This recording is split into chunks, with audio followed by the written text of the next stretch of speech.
AI in sales. Is there a place for it? Is it good? Is it bad? Should we use it? Will it help us to make more money? Are we going to lose connection with our customers? Look, there's a ton of questions regarding artificial intelligence when it comes to sales. So what are the do's? What are the don'ts? Listen up.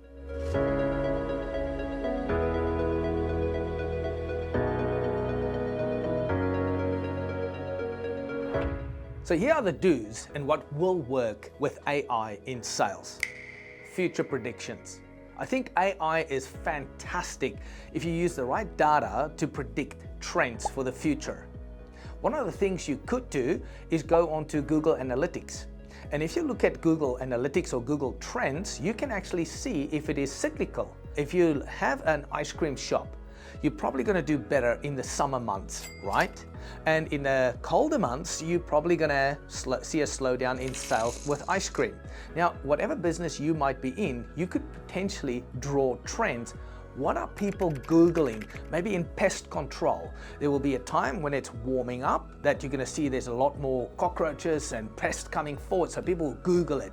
Same with lawn mowing, same with people want to buy certain products, so you can pick up the trends. I think AI is fantastic in this way, where you can predict trends, where people are buying and when they're not buying, so that you can have an alternative product maybe to substitute your business so that you don't see a downturn. Just remember, it's the data, it's what you are typing in. So AI data, if you can accumulate it and use a little bit of common sense here, don't just leave everything to AI, and use it to think, what is it that you want to extract from the AI? So by using this data, you can actually then see where the trends is heading and you can capitalize on those trends. Automated repetitive tasks. Certain things you're going to do again and again and again. Think about marketing. This is exceptionally profitable in a business if you can automate these tasks. How do you do it? Well, think about if you write an email to a customer and they haven't opened it up, and you can send out a poke email automatically by saying, hey, in case you missed my email, I'm just floating this back to your inbox. So when they do open it up, then it can flag in your system by it's opened up, and then you can wait and see if they reply back. But if they haven't responded back within 48 hours, there's software actually that can tell you this person haven't replied back. Now, they could have done it with a phone call, so you have to have a look and see if the integration of your software system is working. Think about marketing, what they do with emails. You can send out an email, and when people do click on the link or they do sign up, they get an automated follow-up email by saying, hey, in case you are wondering about that product that you were reading about, we actually have a sale on, and this could be a 2-day or 3-day later, and then the person can buy it. And if they buy it, what happens? You can send them another email probably a couple of days later with a video and saying, hey, I trust you found this helpful. And then wait another week and say, hey, we've actually got a deal on the majority package that we're selling that is a coaching session. So you can use this automated repetitive task for your advantage in marketing, in sales, emails. So a lot of tasks that people get bogged down by the nitty-gritty stuff that keeps them away from their customers should be automated, and I think AI is a great tool for this. So let's look at the third and last do with AI, and that is improve content strategy.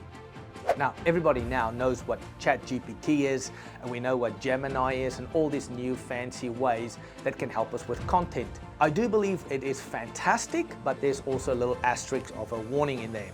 For instance, if you type out an email and you don't know clearly how to word it, I mean, sometimes we don't all have a high degree in English, right? I mean, Afrikaans is my first language. So when I have to write a technical email, I can probably flush it through ChatGPT, or I use Gemini, and see what it comes up. So it gets you the right type of words.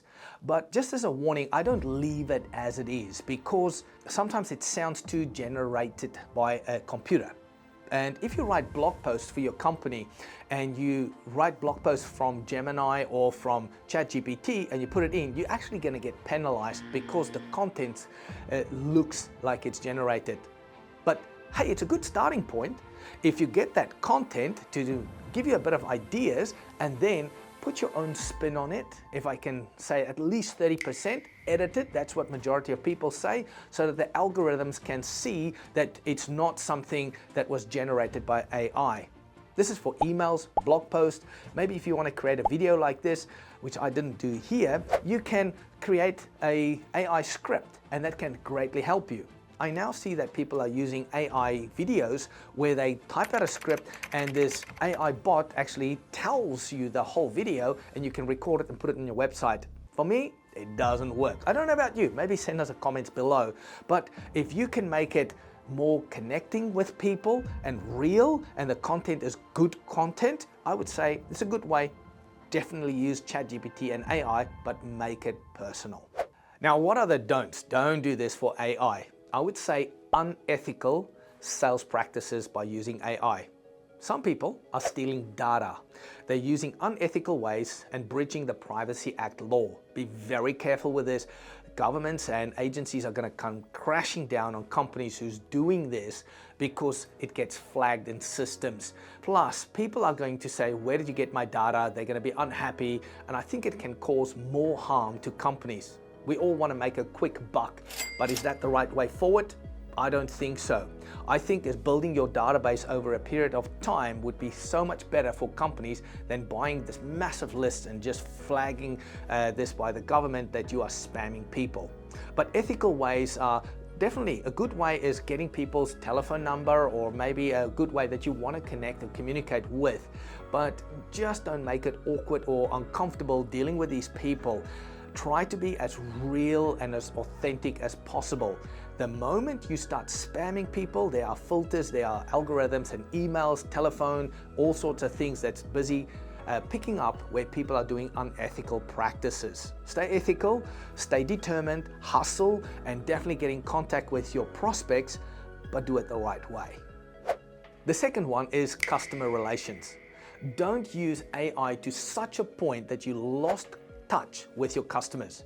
I don't know about you, but I've been on telephones where they ask you questions and then you have to say yes, no, and then tell the number, and then they send you a text message, and then you have to read out the PIN, and then they ask you questions about your weight and what are your goals and everything. I know we've all been there, right? It is super frustrating and it's super annoying. AI has got a place, but definitely not there. Customer service is about purely connecting with your customers, hearing, talking to them. Don't avoid them. So it's a definite big no-no in customer relations and communicating with your customers. The third one, AI is not a set and forget. I've seen companies who's got outdated data that is so bad that they start using numbers and facts and figures that is outdated, because you know what they've done? They set it up in 2021, 2022 and left it. The emails that get generated is still got bad information in it and inaccurate, and people can quickly pick it up and they just feel like a number. So this means that you cannot just set and forget the data. If you do have AI emails that is automatically generated, please go back and refresh it frequently and see, hey, is it still up to date? Is it got the right information in there? Maybe you've got new products in there. Maybe there's hyperlinks in there that's broken or has changed. So people can quickly see, hey, this is an AI generated, and immediately it leaves a bad taste in their mouth, and people are actually going to see a drop-off rate because they think that you just used on volume instead of really trying to connect with them. So it's not a set and forget system. It's a great way, AI, to help you maybe if you need content or information. It's a good way, but don't just create something and leave it completely.